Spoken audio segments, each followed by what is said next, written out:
Bonjour et bienvenue entre nous exclusivement sur les ondes de TV Rogers. Je suis Claude Andrea Bonny. Je me ferai un réel plaisir de passer la prochaine heure avec vous. Ça fait un bout de temps qu'on a su notre émission, notre spécialiste du marketing numérique et aujourd'hui, elle est encore avec nous. Grâce, tu me disais qu'on allait parler des 3 C de la création. Oui, on va parler justement des 3 C. Pourquoi ces 3 C-là? Parce que je pense que chacun d'entre nous est en train de préparer notre retour après la crise. Donc, il y a différents justement entreprises qui vont commencer à ouvrir. Donc, justement, pourquoi ces 3 C? Et ce qu'il faut savoir, c'est que justement, la lettre C est l'une des lettres les plus importantes après le P, donc les 4 P qu'on avait vus en marketing. Pourquoi la lettre C? Justement, on va parler ici du marketing de contenu. Donc, ces 3 C, en fait, ils viennent tout simplement parler du contenu, de la conversation et également, en fait, de la conversion. Donc, ce qu'il faut savoir en termes de contenu, on l'a répété à plusieurs reprises, ça va être très, très important pour vous, en fait, d'avoir un excellent contenu, un contenu qui est pertinent et qui peut être aussi justement accessible par votre audience, donc par vos fans ou par vos abonnés, appelez-les comme vous voulez.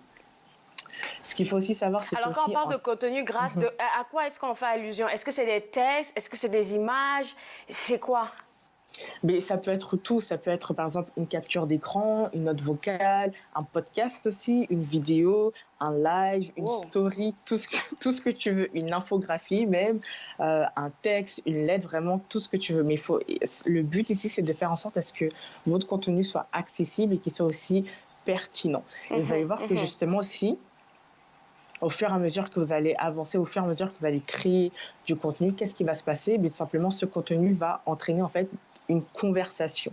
Ce contenu, quand vous faites votre contenu, c'est pour tout simplement aussi favoriser les différents échanges avec votre audience. Et donc, vous allez voir que la plupart du temps, ces échanges, ils se font à travers, par exemple, les DM, comme on dit, ou les messages privés, ou encore à travers les commentaires. Des fois, vous allez voir que vous allez publier un certain contenu et vous allez recevoir en fait des commentaires ou des suggestions de la part de vos abonnés. Donc, c'est ça qu'on appelle les conversations. C'est le fait qu'il y ait de la rétroaction entre vous et votre client. Exactement, c'est ça. Et puis, vous allez voir ensuite la troisième étape, donc qui est justement le troisième C, la conversion. Le but ici, c'est justement quand on est sur Internet, etc., mais la plupart du temps, c'est pour générer des ventes, faire des profits, etc. Vous allez voir aussi, par exemple, pour les associations, quand elles sont justement sur les médias sociaux, c'est pour faire parler d'elles, pour faire parler d'une cause, mais aussi faire en sorte d'avoir des personnes qui s'adaptent à leur idée, à leurs valeurs, et donc pourquoi pas recevoir aussi certains dons. Donc vous allez voir, en fait, tout cela va entraîner justement une conversion. Quand on parle de conversion ici, c'est quoi? C'est justement votre audience. Vous avez justement votre base de fans. Vous allez faire en sorte de transformer justement cette base de fans en potentiels clients, en potentiel justement acheteur. Donc le but ici, qu'est-ce qui va se passer en termes de conversion? Ça va être par exemple de proposer en fait ici, la plupart du temps, on voit énormément, je suppose toi aussi tu as sûrement dû voir ça, je sais pas, un livre ou par exemple quelqu'un qui propose des différentes astuces et stratégies marketing, mais la plupart du temps, qu'est-ce qu'elle va te demander de faire? C'est de justement, pour recevoir justement ce livre en question ou cet e-book en question-là, c'est de rentrer en fait ton adresse courriel. De rentrer ton adresse courriel. Et donc, qu'est-ce qui va se passer? C'est que tu vas recevoir cet e-book-là en question, mais vu que tu as rentré en fait ton adresse courriel, tu vas recevoir de manière quotidienne ou hebdomadaire en fait des courriels de cette personne-là. Donc toi, tu vas être intéressé justement à lire ces courriels, à voir ces différents services, etc. Et là, tu vas voir qu'au final, tu vas venir et collaborer avec elle ou travailler avec elle et donc recevoir en fait ces services-là. Ce que tu appelles la conversation, moi, je l'entends comme entre griffes, bien entendu, du recrutement. Parce que quand le client est intéressé par ce qu'est-ce que tu fais, il entre, mais c'est ça, il entre ton courriel, eh bien, son courriel, il reçoit des courriels de toi à chaque fois qui proposent des services. Est-ce que tu penses qu'à ce stade-là, on devrait changer un peu notre approche avec le client? Au moment où on est en conversation avec lui, il va nous rester quelques 40 secondes. Mais je demande pas de changer l'approche, justement, c'est justement de faire en sorte de montrer à la personne que même si, par exemple, il vient pas acheter tes services, etc., au moins il sait que toi, tu es là et tu vends ce service-là et qu'un jour, cette personne-là aura besoin de toi pour justement régler en fait un problème. En fait. Donc, je ne suggère pas de changer justement cette approche-là. Au contraire. Merci. Je pense que vraiment c'est le meilleur conseil que tu puisses donner parce qu'il y en a d'autres qui ne savent pas vraiment la fin, qu'est-ce qu'il faut faire.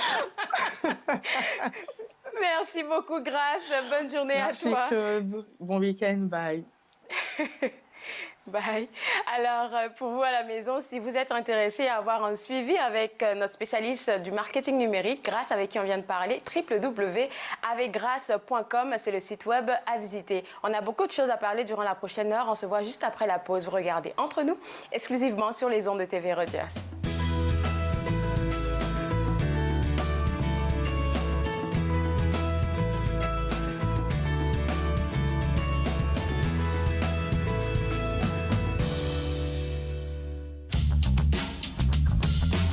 Cette émission est présentée par Télé Élan. Vous êtes enfin aux commandes. Pour en savoir plus, visitez Rogers.com.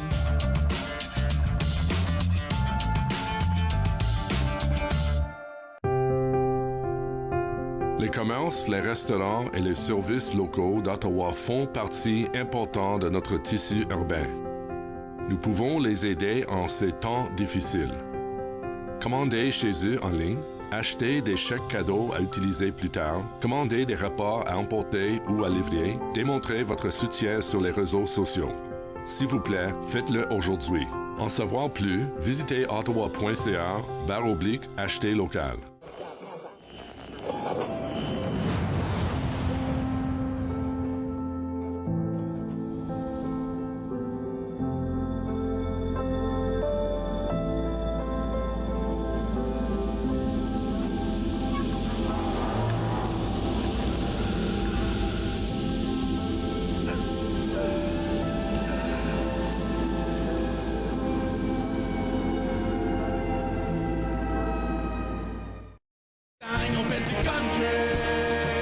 À l'émission Court Circuit, on rencontre l'artiste Phil J. Smith qui nous parle de son spectacle Country en français.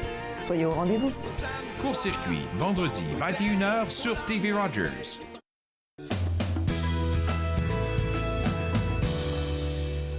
De retour Entre nous, exclusivement sur les ondes de TV Rogers. On parle maintenant du prix Sauvé pour les arts. Et pour en parler, Mme Josée Drouin-Brisebois, qui est présidente du jury. Je voulais qu'on commence par rappeler aux gens, ça consiste en quoi ce prix? Il récompense qui, en fait?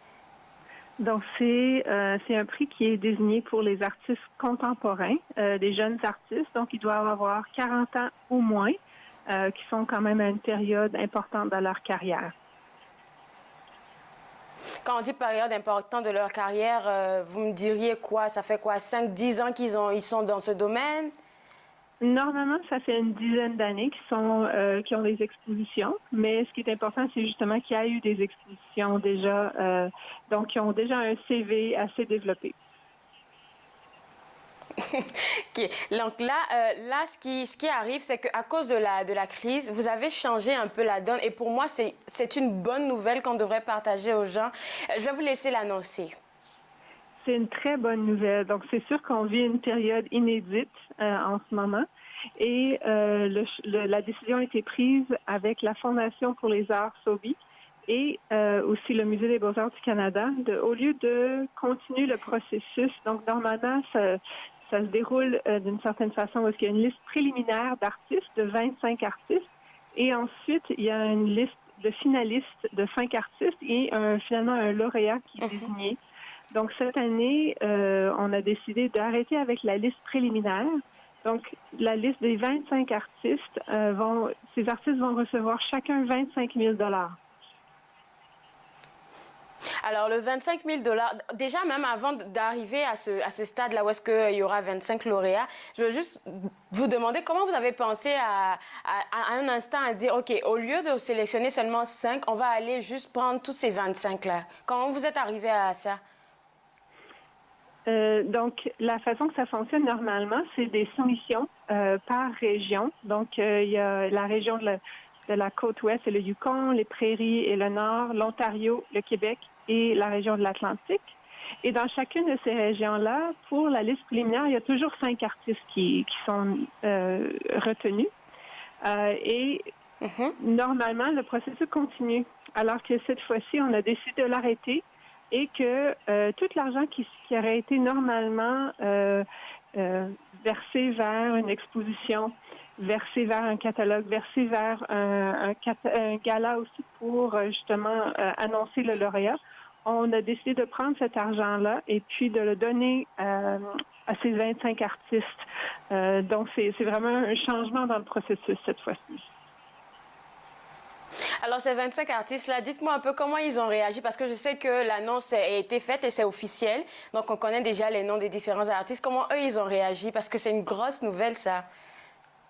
C'était une très grosse nouvelle. Et puis, j'ai eu le plaisir d'annoncer à chacun des artistes le changement dans le processus cette année et le fait qu'ils allaient recevoir 25 000 J'ai fait ça par téléphone et ce qui était intéressant, c'est que la majorité des artistes avaient rien à dire. Ils étaient vraiment en choc. Non, mais sérieux. Aussi.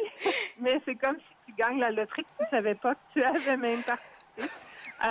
Donc, ils étaient très heureux. Puis pour plusieurs même, c'était très encourageant parce que ils se sont vus avec des expositions qui ont été reportées, même annulées dans plusieurs cas. Donc, c'est un moment très incertain pour eux. Donc, ils étaient très heureux d'avoir cet argent. Franchement, un gros merci à vous là, de leur part. Là, je me permets de le dire. Pourquoi? Parce qu'on sait que le monde des artistes, des arts même en général, est vraiment touché. Il y a plein de spectacles qui ont été annulés, comme vous parliez, là, les expositions aussi. Donc, c'est un peu comme une baume d'espoir pour eux, cet argent, parce qu'ils pourront, après cette crise-là, franchement, renaître de tout ça. Exactement. Alors là, maintenant, comment ça se passe pour le processus pour les dons? Est-ce que c'est déjà fait ou bien ça va se faire graduellement dans les prochains jours?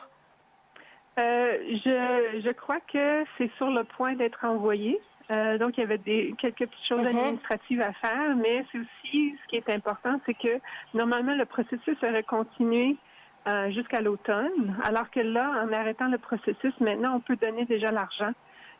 Donc, la Fondation Sobi font le suivi auprès des artistes pour justement qu'ils reçoivent l'argent le plus tôt possible, au moment où est-ce qu'ils en ont vraiment besoin, qui est maintenant et non plus tard cette année. Donc, ça, c'est un autre élément important aussi qui était pensé pendant la décision. Je suis pas mal sûre qu'au moins vous avez un site web pour la Fondation. Je me demande si tous les 25 artistes qui ont été sélectionnés, ils s'y retrouvent là-bas, leur œuvre. Au moins, on peut savoir à qui on a affaire, qui sont les heureux lauréats. Oui, donc sur le site même du Musée des Beaux-Arts du Canada, il y a une section pour le prix Sobi pour les arts. Donc, on peut voir le travail de ces artistes. Il y a une petite biographie. On peut voir aussi les biographies pour les membres du jury, parce que c'est un jury qui a fait la sélection de ces artistes. Donc, chaque région a son membre du jury. Et en plus, on a un membre du jury international qui vient du musée Tate. Donc, on peut voir leur biographie sur le site. Et on va continuer à avoir d'autres contenus aussi sur le site, donc pour justement promouvoir les pratiques artistiques de ces artistes. Merci d'avoir partagé cette belle nouvelle avec vous. Et puis, encore une fois, merci de ma part pour les artistes. Bonne journée à vous. Bonne journée, merci. Alors, une bonne nouvelle pour les artistes. Je pense que c'est un ouf de soulagement pour eux. Donc, vous, si vous êtes intéressé à savoir qui sont ces heureux élus, je vous inviterai à visiter le www.beauxarts.ca pour avoir qui est vraiment finaliste et qui est lauréat. On va prendre une pause et juste après, on parle avec Lisanne des éditions Interlignes. Vous regardez Entre nous, exclusivement sur les ondes de TV Rogers.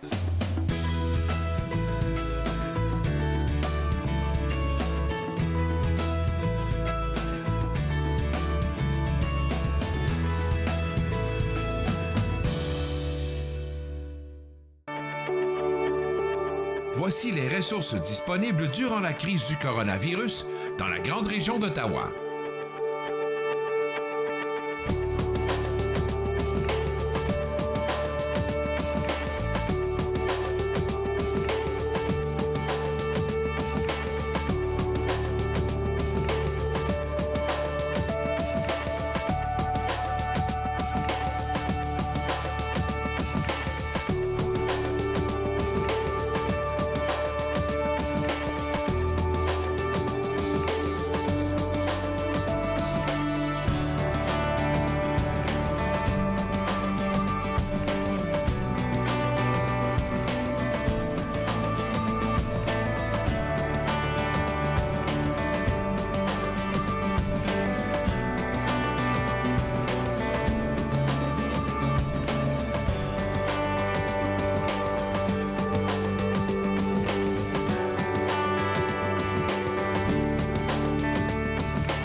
pas à recourir aux ressources disponibles dans votre localité.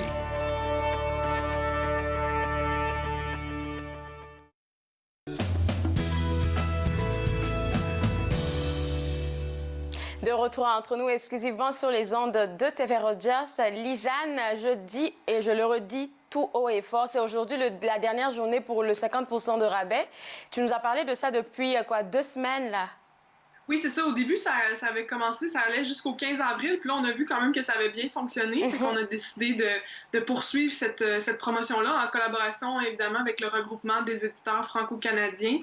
C'est eux qui ont vraiment eu cette initiative-là là, de solliciter les éditeurs franco-canadiens pour offrir des titres numériques en version donc à 50%.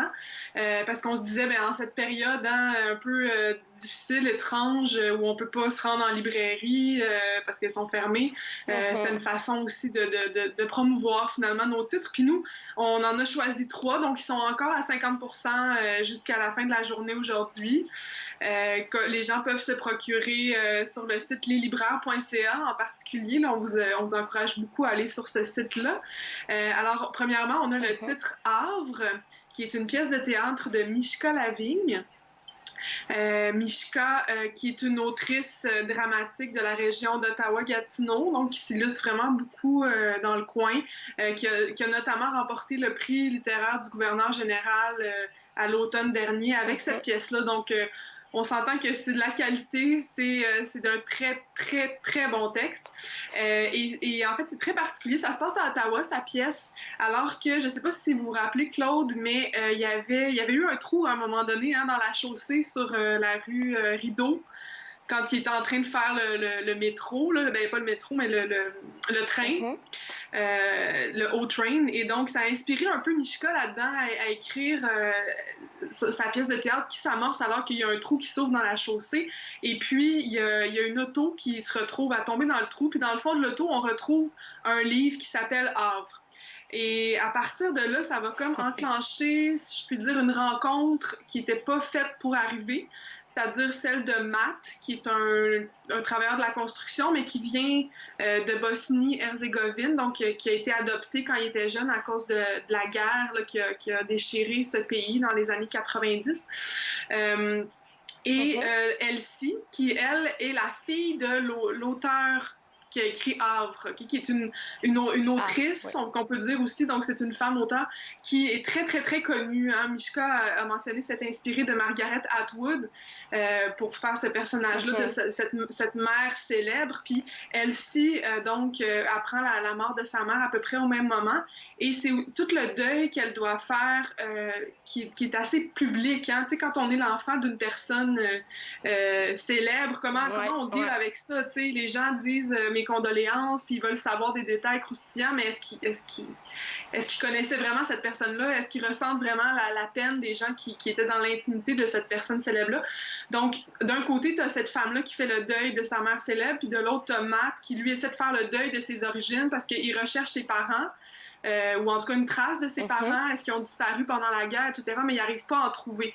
Donc, ces deux-là vont se rencontrer, puis ça fait vraiment une pièce de théâtre qui se lit honnêtement là, comme un roman, ça se dévore en une soirée, 2 maximum, si vous êtes plus genre à savourer plus longtemps votre lecture, là, mais c'est vraiment très bon, c'est bien écrit, c'est touchant. Puis c'est ça, c'est des questions très, très intéressantes justement sur l'identité, l'affiliation, sur les origines, hein, puis qui veut pas, sont le fondement de notre personnalité. Donc, c'est une pièce de théâtre. Et puis, vraiment... Havre, là, franchement, c'est un roman, oui, que c'est une pièce de théâtre qui a été beaucoup critiquée, critiquée positivement. J'ai eu beaucoup de commentaires dessus, que ce soit sur les réseaux sociaux ou même avec votre édition, l'édition Interligne. Ouais. Oui, tout à fait. C'est bon à lire, que des bons commentaires. Je ne sais pas si tu connais bien l'homme de théâtre Wajdi Mouawad, qui fait des très bonnes pièces, on a comparé sa pièce à celle de Wajdi Mouawad. Donc, c'est vraiment fort, ça frappe. Puis c'est vraiment une découverte à faire, d'autant que c'est une autrice de la région qui est très, très, très talentueuse. Région, donc, je vous invite à découvrir. Puis donc, à moitié prix, c'est une super belle occasion pour le lire. Sinon, on offre aussi un roman jeunesse à 50%. Qui s'appelle La marchande, la sorcière, la lune et moi. C'est ça. Jean-Nicolas. Et ça parle de quoi, ça? C'est ça, c'est que c'est particulier aussi comme roman. C'est un roman de Dia Lim, qui est une auteure super prolifique aussi, qui publie également chez Dominique et compagnie, puis qui publie presque tous ses livres et albums aussi chez nous. Ça raconte l'histoire d'une jeune fille qui s'appelle Mara, qui a 10 ans, qui va avoir 11 ans. Et puis, ce qui arrive, c'est que suite à la crise économique, je pense que c'était en 2008 environ qu'on a connu ça, ses parents perdent chacun leur emploi. Là, la mère de Mara est enceinte, elle va avoir des jumeaux. Mara a déjà 2 petits frères jumeaux, déjà. Donc, elle partage ses parents déjà avec ses 2 pestes-là, si on veut. Et là, donc, à cause de ça, il faut qu'il déménage, il faut que Mara quitte son école. Ils vont s'installer chez la grand-mère, donc la mère de sa maman. Fait que c'est beaucoup de changements dans la vie de Mara, qui est un peu aussi, on va le dire, en préadolescence. Donc, tu sais, elle se cherche, elle a des émotions un peu contradictoires qui montent.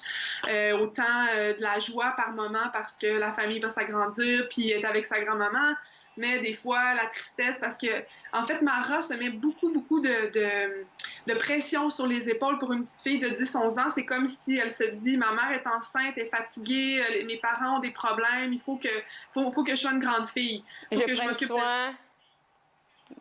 C'est ça, exactement. Il faut que je m'occupe de mes frères, que je prenne soin de la famille, alors qu'elle est beaucoup trop petite pour faire ça, on s'entend. Donc, ça va être vraiment un apprentissage à travers le roman. Puis c'est une fille aussi qui a beaucoup d'imagination. D'ailleurs, sa grand-mère va lui raconter l'histoire de la sorcière Baba Yaga, qui est un conte russe ancien. Puis en plus, Mara reçoit des petites poupées russes pour sa fête. Donc, il y a tout ce côté-là russe qui est présent dans le roman. Mais donc, c'est pour montrer que la vie, des fois, peut être difficile, mais il faut toujours regarder aussi le bon côté, puis vivre les choses aussi à son rythme. Vivre son enfance, finalement, parce que ça dure pas longtemps non plus. Puis c'est un peu ce que Mara va apprendre. Ouais. Sa mère va lui dire à un moment donné, mais tu commences à être plus grande, mais la petite fille est encore en dedans de toi aussi, puis il faut que tu l'écoutes, t'as pas à jouer mon rôle, tu sais. Fait que c'est vraiment un beau roman, je dirais, d'apprentissage. C'est très touchant, puis c'est raconté par l'adulte qui est devenue cette petite fille-là, qui revient sur ses souvenirs. Donc, c'est vraiment un très beau livre qui peut emmener des discussions aussi avec les enfants. C'est pour les 9-12 ans, donc s'il y a des changements dans la famille. Actuellement, ils sont à la maison, là, c'est une bonne activité, la lecture, là. Et puis, on demande aux parents d'aller profiter des 50%. Ça se termine aujourd'hui. Exactement, parfait pour lire sur la tablette ou peu importe votre liseuse électronique en famille. Ça peut être une belle activité. Puis sinon, on a un dernier titre à 50%. L'odeur du gruyot. Oui, c'est bien ça. Excuse-moi, il y a le petit délai. L'odeur du gruyot, c'est un premier roman d'Alexis Rodrigue-Lafleur. Alexis, il travaillait au Musée des Beaux-Arts du Canada à Ottawa. Il a passé un certain temps au Vietnam, puis là, il est de retour avec ce qui s'est passé là, à cause de la COVID-19. Il a dû revenir. Mais c'est vraiment... Moi, ça avait été un gros coup de cœur, ce roman-là, honnêtement, quand il est sorti. En fait, ça suit un groupe d'amis. Elles sont environ 5 ou 6. On les voit au début en 2009. Après, on les retrouve en 2018 et en 2028. Je pense, c'est ça. Et donc, on les suit comme... Puis même en 2038, si je ne m'abuse. Donc, on les suit comme sur une période de 20-30 ans. Donc, c'est particulier parce que là, tu peux voir, tu sais, au début, il y a telle sorte de relation entre un tel, une telle, sont juste amis. Là, finalement, 10 ans plus tard, on se rend compte, OK, eux, ils se sont rapprochés, ils ont sorti ensemble ou ils sortent encore ensemble. Il y en a qui attendent un enfant. Il y en a une qui apprend malheureusement qu'elle a une maladie grave. Fait que c'est vraiment... c'est très c'est très poignant comme roman, très vrai. On sent vraiment une authenticité. On peut reconnaître des amis, des traits de notre propre personnalité dans les personnages qui sont tous assez différents aussi, mais qui ont des points en commun. Puis c'est intéressant aussi comment il les croque à certains moments marquants de leur vie, parce qu'il y a des bouts, on ne saura pas des fois ce qui s'est passé en telle ou telle situation, mais c'est correct, on comprend, on fait les liens. Et puis, son écriture aussi, moi, je la comparais beaucoup à un souffle haletant. C'est comme des phrases courtes, très punchées. Donc, tu lis ça, puis c'est un peu comme... tu peux pas t'empêcher de continuer à lire parce que ça amène ce rythme-là. Là, ça se consomme comme ça. Puis vraiment, j'ai trouvé que c'était une bonne réussite. Là, puis le sujet est bien traité et très, très intéressant. Donc, je vous invite à découvrir L'odeur du gruau et les 2 autres livres aussi, Havre et La marchande, la sorcière et moi, qui sont à 50% en ce moment. Jusqu'à minuit aujourd'hui. Oui, c'est ça, supposé. À moins peut-être qu'on prolongera. Là, si ça fonctionne encore bien, peut-être qu'on prolongera. Mais pour l'instant, je vous dirais que c'est la dernière journée pour ces livres-là. Donc, profitez-en. Alors, il va nous rester 1 minute, je pense. Est-ce qu'on pourrait parler du Salon du livre virtuel? Vous avez participé à ça. Comment ça a été? Ça a très bien été. Nous, on avait 2 auteurs, José Claire et Jean-François Lemoine, qui ont participé, qui ont donné des ateliers d'environ 30 minutes en ligne. Ils ont été très satisfaits. Il y a eu plusieurs vues des vidéos. Les gens participaient. C'était vraiment un bel événement que j'ai trouvé qui s'est organisé très vite. Là. En quelques semaines, ils ont mis ça sur pied pour compenser l'annulation de certains salons au printemps, mais ça a très bien fonctionné. Là, ce qui est le fun, c'est que puis il y a eu Canada en prestation aussi. José Claire a participé à ça. José Claire, qui est un poète, là, qui a écrit Monte jusqu'au sang dans le rouge à lèvres. Ça a eu lieu la semaine dernière. Mais tu sais, c'est toujours possible d'aller sur la page Facebook du CNA et de retrouver l'animation, la performance de José Claire, qui était aussi là, excellente, très, très, très intime, puis en même temps très, très frappante, comme José peut le faire. Puis là, on regarde vers le Salon du livre de Sudbury du 7 au 10 mai, qui va être en ligne aussi. Je trouve ça vraiment bien adapté pour ça. Donc, on a des auteurs, justement. Il va y avoir encore José Claire, le poète, David Ménard aussi, qui est poète, qui a publié Poupée de rouille. Il va y avoir Daniel Gros-Landry, un autre poète d'Ottawa. Dialine, dont je vous ai parlé tantôt, qui va parler de son roman La marchande, la sorcière, la lune et moi. Je pense que ça va être ça. Il y a Blaise Ndala aussi, qui est un auteur d'ici, qu'on a publié il y a quelques années, qui va être présent à ce salon-là. Fait que c'est à partir du 7 au 10 mai sur le salondulivre.ca. Carrément. Et sinon, sur la page... on va avoir les informations là-bas. Oui, c'est ça. Puis la page Facebook du Salon du livre de Sudbury, vous allez pouvoir voir les animations en direct à partir du 7 mai. Là. Donc, je pense que ça vaut la peine. Puis c'est le fun parce que peu importe où on est, au Québec ou au Canada, on peut la voir. C'est ça, exactement. Merci beaucoup, Lisanne. À la semaine prochaine. Merci. À très bientôt, Claude. Alors, pour voir à la maison, 2 informations. Le libraire.ca pour profiter des 50% de rabais qui s'étendent jusqu'à aujourd'hui minuit. Et deuxième invitation, c'est le Salon du livre de Sudbury, disponible sur Facebook à partir du 7 au 10 mai. Donc, n'oubliez pas de visiter les différents réseaux sociaux et sites web. On prend une pause et juste après, on parle avec Roxane, notre orthophoniste. Vous regardez Entre nous, exclusivement sur les ondes de TV Rogers.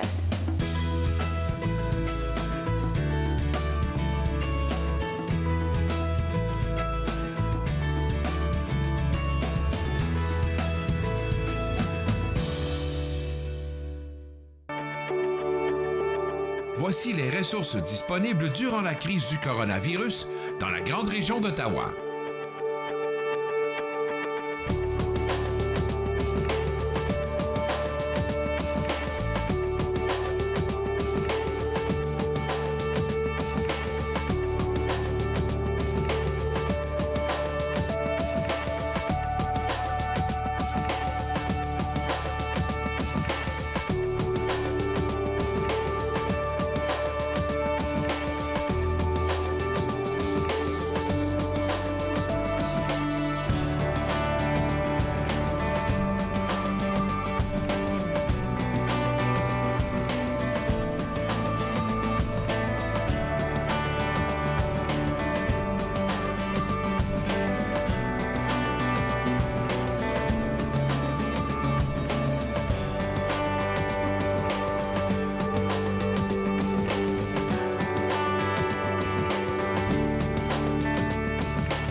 pas à recourir aux ressources disponibles dans votre localité.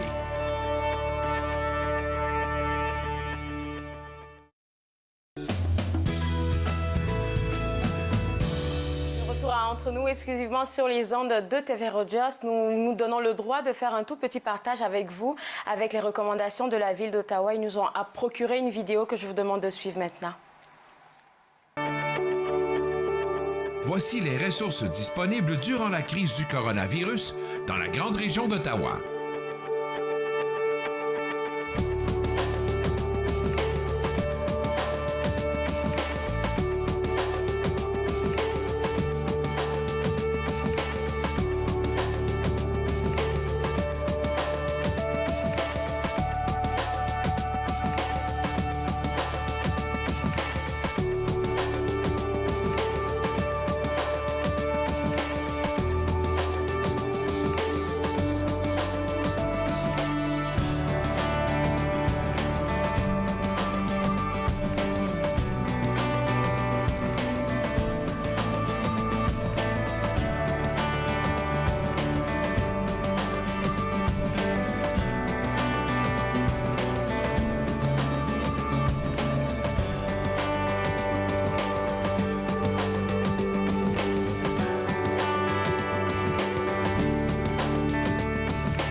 N'hésitez pas à recourir aux ressources disponibles dans votre localité.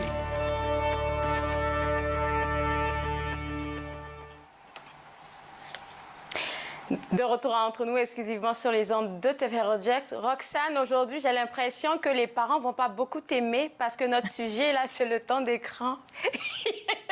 Exactement. Mais je me suis dit que je commencerais par un avertissement et que mon message d'aujourd'hui est un petit peu modifié à cause de la pandémie. Ce que j'aurais dit il y a un mois est peut-être différent de ce que je vais aussi suggérer aujourd'hui. Ça, c'est bon à savoir déjà. Alors, si tu nous définissais un peu, c'était quoi le temps d'écran? Parfait. Alors, le temps d'écran, c'est le temps que l'enfant passe devant n'importe quel outil technologique. On parle de tablette, on parle de téléphone intelligent, de la télévision, de jeux vidéo, et c'est pour le plaisir. Donc, l'outil qu'on utilise là vraiment pour s'amuser. Et je vais faire la différence avec les enfants qui pourraient peut-être utiliser un outil électronique pour la communication. On ne parle pas de ça. Là. On ne parle pas d'enfants qui ont des outils de communication non suppléantes. Et ce qu'on s'aperçoit, bien, vous savez, la technologie, c'est autour de nous à tous les jours. On est de plus en plus exposés à la technologie. Et, surtout maintenant. Oui, surtout maintenant pendant la pandémie.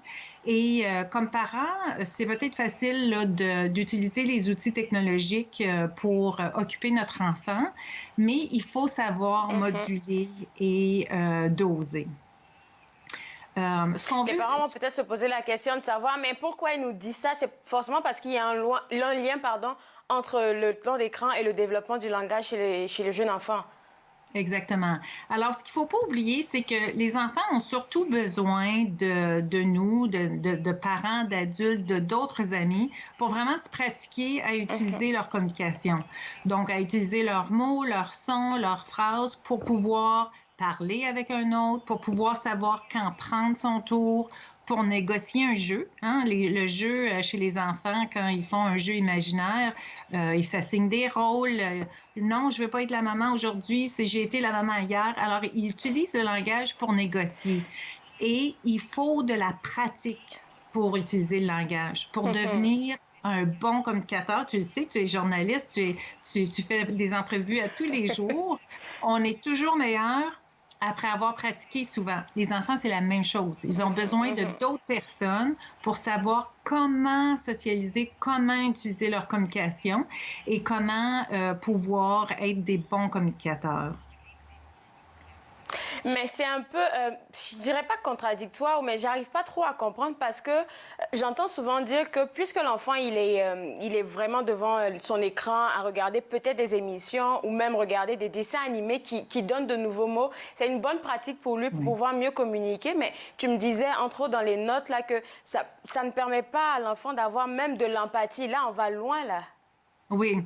Bien, je vous ai préparé un petit vrai ou faux qui disait un petit peu, là, le temps passé à regarder des émissions de télévision va aider l'enfant. Alors, la recherche, ce que ça nous a montré, c'est qu'au fond, c'est faux. Ils ont fait des recherches chez les enfants qui démontraient que pour les enfants qui étaient exposés à un bas âge, à la télévision, à des émissions, en fait, ils avaient moins de mots qu'un enfant qui avait été exposé moins souvent à la télévision ou à des émissions.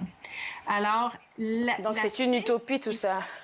Oui, mais l'aspect qui est important, c'est le côté social. On peut être exposé à des mots, mais si on ne peut pas, à notre tour, les réutiliser dans notre quotidien, dans une situation qui fait du sens pour nous, on ne pourra pas le retenir. C'est vrai, oui, c'est vrai. C'est vrai. Et les autres recherches, en plus du nombre de mots, donc un nombre réduit de mots que l'enfant a de moins, on voit aussi des problèmes au niveau là, de la socialisation, de la communication, des problèmes d'attention partielle. Alors, typiquement, les émissions pour les enfants, on va prendre une émission là, très connue, SpongeBob. Là. Ces émissions-là, ils ont des courts scénarios dans très peu de temps. Alors, c'est beaucoup d'images en plusieurs séquences dans quelques minutes. Et ce que ça fait, c'est que ça ne permet pas à l'enfant de développer cette habileté-là à porter attention visuellement, auditivement, à une histoire à long terme. Alors, les enfants apprennent à ne pas être attentifs au fond. Ils ont pas des outils qui leur permettent là, de développer leur attention. Et il y avait même On ne leur fait pas cadeau en faisant ça, là. Exactement. Alors, ce qui est important, c'est de se rappeler que le langage, c'est vraiment lié, c'est un bon prédicteur là, à la réussite de l'enfant et qu'on doit se pratiquer dans la routine de tous les jours. Alors, souvent, la Société pédiatrique là, des médecins a recommandé que pour les tout-petits, alors 0 à 2 ans, on limite à aucune exposition à la télé avant l'âge de 2 ans. Et pour les enfants de 3 à 5 ans, on devrait limiter à 1 heure semaine. Et c'est là où je veux juste mettre un bémol pendant le temps de la pandémie. Je veux dire aux parents, c'est pas le temps de se culpabiliser dans un temps, dans un temps où on est pris avec une surcharge de travail, une routine qui est changeante. On n'a plus nos mêmes repères au niveau de la routine. Alors, je veux dire aux parents, pendant le temps de la pandémie, on peut peut-être déroger un peu de ces standards-là, de nos recommandations, mais en étant vigilant, puis en se disant, on va se reprendre tout de suite après. Là. Quand on va trouver notre routine, quand on va pouvoir revenir à une routine plus normale, quand ça sera le temps de retourner après la pandémie, je ferai mieux. Pour l'instant, on fait ce qu'on peut. Mais il y a des petits trucs qu'on peut faire en attendant. C'est peut-être, par exemple, souvent, on peut regarder des émissions qui sont en boucle sur YouTube, par exemple. On part une émission, puis là, quand l'émission termine, ça envoie la prochaine émission. On veut peut-être trouver des programmes éducatifs, comme sur TFO, des programmes éducatifs qui ont une courte durée et qui vont arrêter après l'émission, au lieu de laisser plusieurs émissions aller. C'est-à-dire, la lecture automatique suivante, là, il y a la possibilité sur YouTube de la désactiver. Je sais, je l'ai vu, donc ils peuvent faire ça. Ah bon, ben tu vois, ça serait une très bonne stratégie à adopter. Donc, peut-être que notre enfant regarde un petit peu plus de télévision ou de tablette dans ce temps-ci, mais on exerce des contrôles pour vraiment ne pas oublier que l'enfant est sur la tablette. Puis l'autre petit truc que je donne souvent... Alors, qu'est-ce que toi, tu penserais, Roxane, tu sais, il y a des jeux, parce que mon neveu joue à ça, il y a des jeux avec, tu sais, pour placer les différents mots, par exemple, pour écrire un lion ou, je sais pas, une panthère, ils ont différents mots. Sur ça aussi, il faudrait avoir un temps limité pour l'écran, même pour les jeux éducatifs? Exactement. Toujours que ce soit un jeu éducatif, une histoire racontée ou tout simplement une émission, on veut que ça soit limité. Et puis, une façon de le faire, c'est peut-être d'avoir un horaire de routine où l'enfant doit, par exemple, faire ses tâches, faire son lit, s'habiller. On déjeune ensemble, face à face, sans tablette. Les repas, c'est important là, que ça soit fait sans accès à la tablette. Et que quand c'est le temps d'avoir une émission ou un jeu qu'on peut faire à la tablette ou à la télévision, c'est associé avec... La fin est associée à une autre routine. Alors, quand tu vas avoir terminé ton émission, on va aller prendre une marche ou ça va être le temps de dîner. Comme ça, la coupure est plus facile pour tout le monde. Pour le parent, parce qu'il va se rappeler que la prochaine activité s'en vient. Il va avoir une heure associée à ça. Puis pour l'enfant, parce que, un, ça fait partie de la routine et deux, il y a une autre activité qui l'intéresse par la suite. Donc ça, c'est très important de vraiment établir une bonne routine pour que l'enfant ne se dise pas « OK, si maman ou papa me met fin à la télé ou à ma tablette, j'ai plus rien d'autre à faire. » Il faudrait le tenir occupé, surtout en ce moment-là. Oui. Puis l'autre chose... Tu me disais que vous aviez toujours des... Oui, vas-y avec l'autre chose. Ce que je voulais dire, c'est que, tu sais, ça demande en ce moment, pendant le temps là, de la pandémie, là, que les parents pensent à se sortir des jeux, à avoir des activités à la maison. Alors, à chaque semaine, j'essaie de partager avec les parents, ici, entre nous, des idées d'activités. Et j'avais mis là, notre beau kiwi qui avait une petite tâche, parce que les enfants peuvent avoir des tâches à la maison, même pendant le temps de la pandémie. Et ça peut être une bonne occasion quand même de stimuler le langage. Alors, Kiwi, qui doit faire le ménage dans les couvercles, peut les rassembler selon leur grosseur, leur couleur, la transparence, etc. Ou tout simplement avoir un jeu sorti comme mon bon jeu du pirate qui saute. Ça peut être fait là, rapidement avec un parent ou avec un autre enfant à la maison, mais ça peut être aussi un moment où on peut cibler certains buts là, au niveau du langage.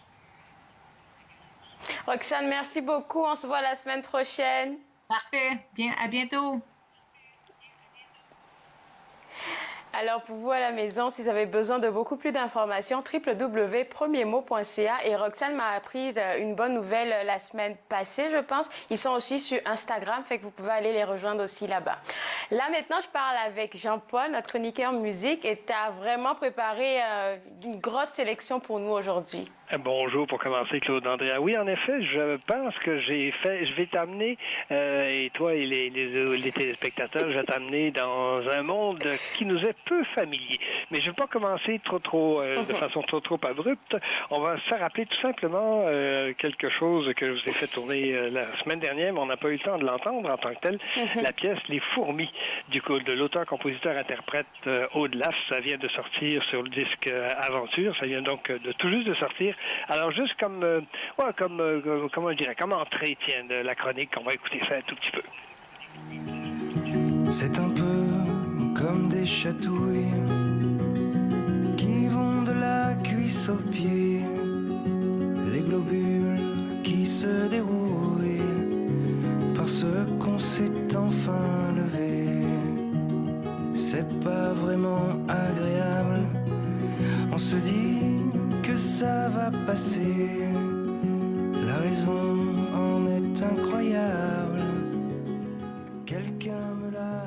J'avais trouvé ça beau la dernière fois. C'est vrai qu'on n'a pas pu l'écouter jusqu'à la fin, mais on a écouté un tout petit bout là. Ouais, c'était beau. Tout petit bout. Alors je me suis dit, comme c'est très beau, et c'est probablement, en tout cas, ça c'est une question de goût évidemment, c'est probablement une des plus belles pièces de l'album. Je me suis dit, bon ben tiens, on va replonger là-dedans. Maintenant, Claude Andrea, je t'incite à t'asseoir confortablement si tu n'es pas déjà assise, parce qu'on va plonger dans le monde de la musique métal. Pardon, oui, Jean-Paul Moreau se relance dans la musique métal. Effectivement, il y a des choses très bonnes qui sont faites dans ce genre musical-là. Ça n'a rien à voir avec la musique pop, avec la musique folk, avec la musique classique. Il y a peut-être des liens. Enfin, simplement rappeler de façon très succincte que la musique métal, ça existe depuis fort longtemps. En fait, un des premiers, un des pionniers à s'être lancé dans ce genre musical, musical-là. C'est Luca Turilli avec le groupe Rhapsody.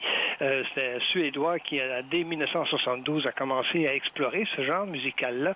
Ce qui caractérise ce genre musical-là, je te dirais, c'est particulièrement, évidemment, beaucoup d'instrumentation, beaucoup de densité dans la musique et aussi, bien sûr, un constant crescendo dans la musique. Ça, c'est la constante à travers la musique métal, sans aucun doute. Et aussi, il y a eu différentes composantes là-dedans, bien sûr. Il y en a une, entre autres, qu'on appelle la musique métal symphonique. Qui a lancé ça, qui a été les pionniers de ce genre musical-là, ou de ce sous-genre musical-là, eh bien, c'est Nightwish. Nightwish, c'est un groupe finlandais qui a été créé en 1996 et d'ailleurs, soit en passant, ils enregistrent sur les disques Drakkar. Alors, je ne sais pas si tu vois le lien, mais enfin, c'est assez intéressant à noter. Et donc, Nightwish, c'est sans aucun doute le fondateur Tuomas Holopainen qui s'est accouplé, si je peux dire, et adjoint différents interprètes, bien sûr, différents musiciens. Alors, il y a Troy Donockley, il y a Kai Aito et Empu Vuorinen. Et ce groupe Nightwish a toujours eu aussi des chanteuses extrêmement de grande qualité. Ça a commencé avec Tara Turunen, ensuite Annette Holzon et finalement Sami Zanka.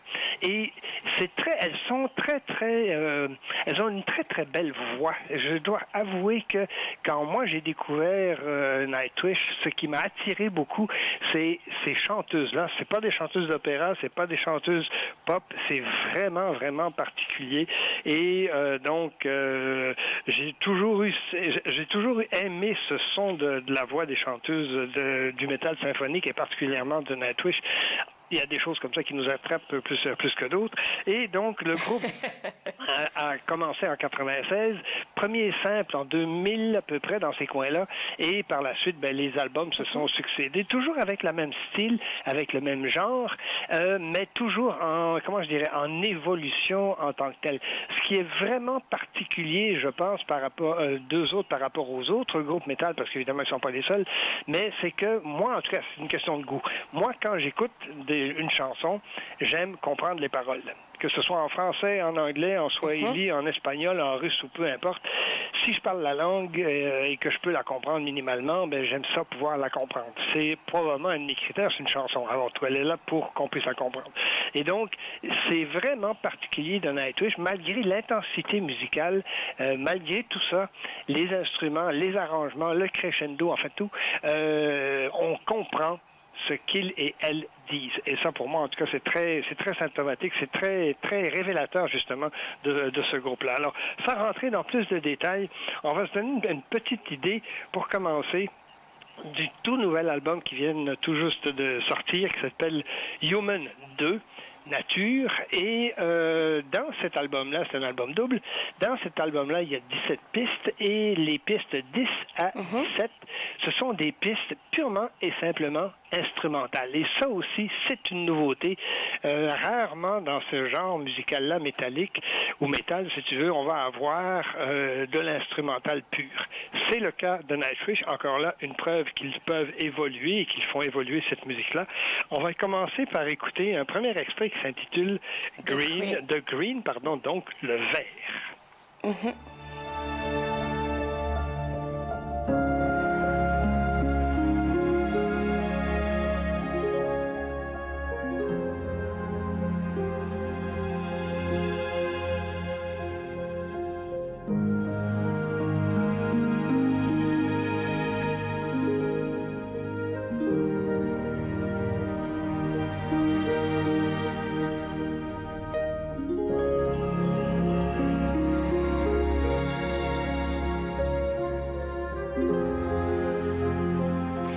reste 5 minutes, Jean-Paul, mais dis-moi si je me trompe. Est-ce que c'est vraiment un violon et un piano que j'ai entendu? Absolument, tout à fait. Et c'est pour ça que cette touche symphonique-là est vraiment particulière du groupe Nightwish. C'est vraiment une avenue qu'ils ont ouverte. Il y en a quelques autres qui ont pris la suite. Mais effectivement, c'est du vrai violon, c'est du vrai piano, c'est de la vraie contrebasse, c'est du vrai violoncelle. Et en plus, bien sûr, des guitares et de la basse et puis des percussions qu'il va y avoir un peu plus tard dans le morceau. Oui, effectivement, c'est du vrai. On dirait vraiment presque à la base de la musique classique. Et ça, je trouve ça vraiment innovateur, vraiment intéressant. Human, je suis d'accord avec toi. Pardon? Je suis d'accord avec toi parce que j'arrivais pas à faire la différence, mais j'ai réussi à voir et le violon et le piano. Human 1 aussi, qu'à un moment donné, je vous ferai découvrir aussi, qui est un peu différent de Human 2 maintenant, qu'on écoute, mais c'est quand même intéressant de voir justement cette évolution-là. On va y aller tout de suite avec un deuxième extrait pour te donner une autre idée surtout au point de vue mélodique, Quiet as the Snow.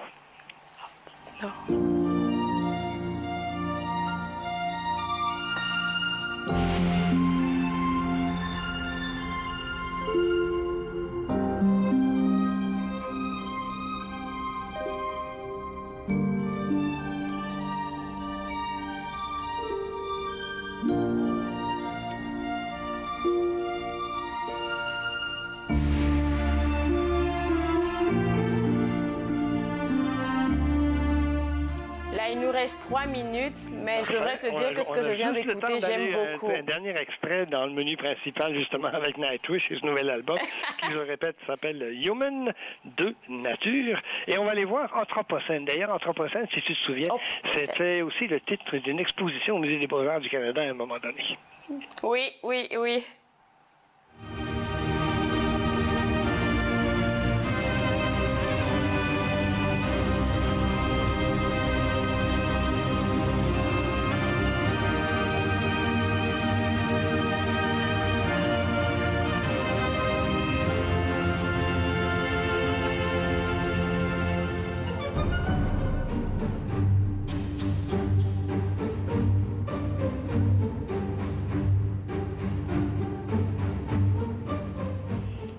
Jean-Paul, avec Anthropocène, il y a l'impression qu'on est dans un opéra. Oui, absolument, tout à fait. Ta perception est très, très bonne parce que, justement, il y a des moments où on se croirait, justement, sur une scène d'opéra.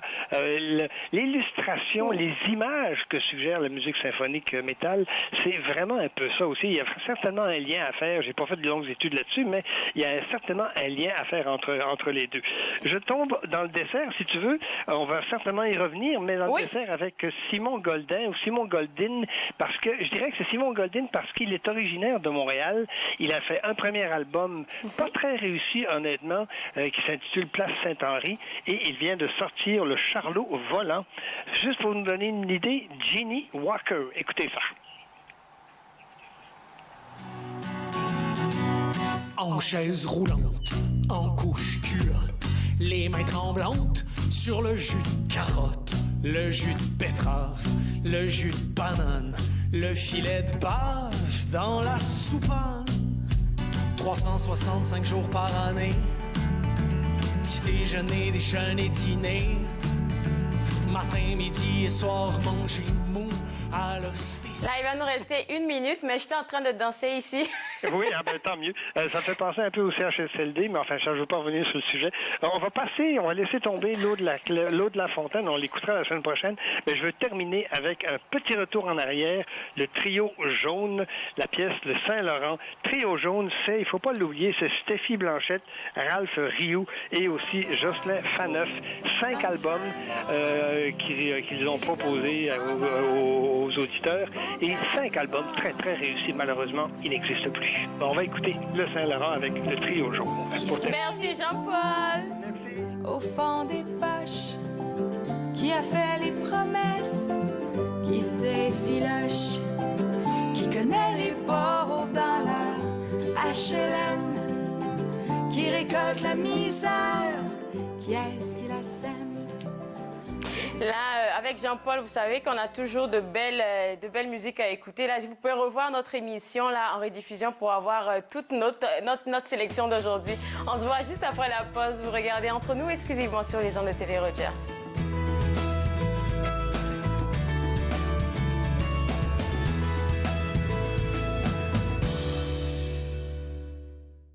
I'm Mallory, and I was walking home one night when an impaired driver hit me. He had been overserved in 2 bars before getting behind the wheel. If the servers would have called in a cab instead of serving him more alcohol, my life would be the same as what it used to be. I think servers play the biggest role in keeping us safe because it's up to them what state the person's in when they leave. Refusing service isn't personal, it's the law.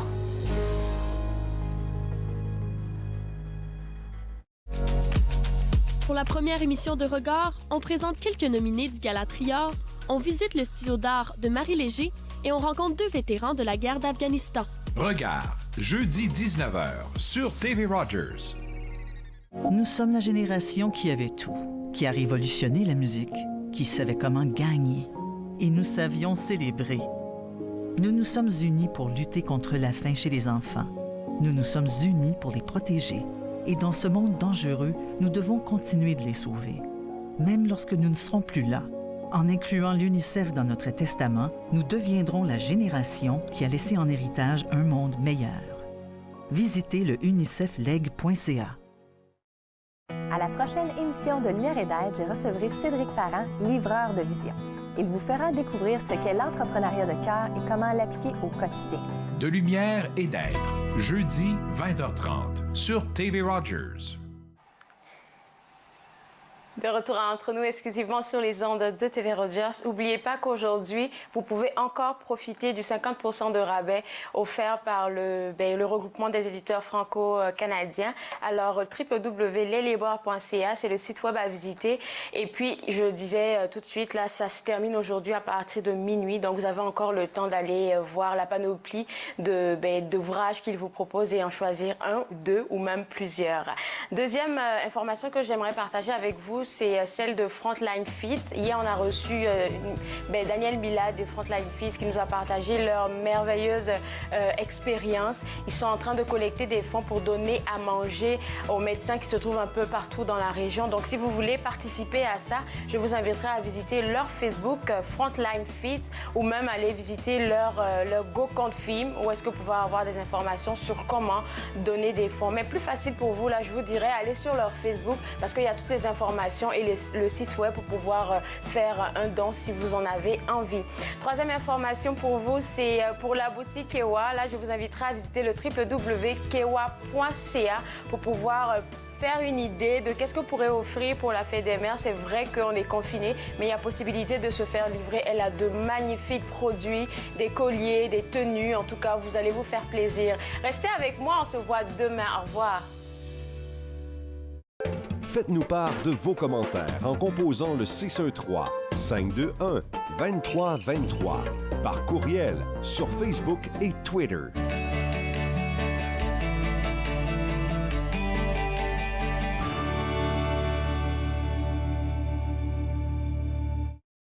Voici comment vous pouvez réduire vos risques d'être malade inutilement.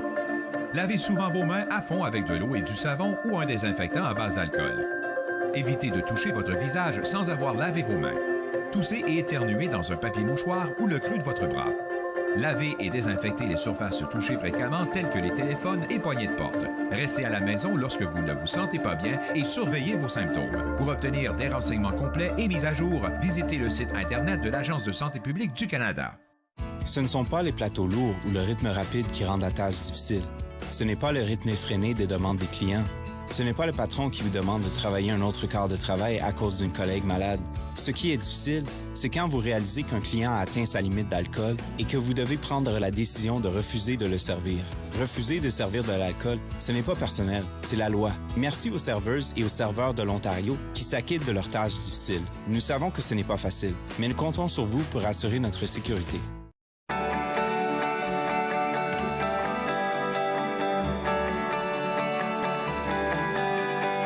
Vous regardez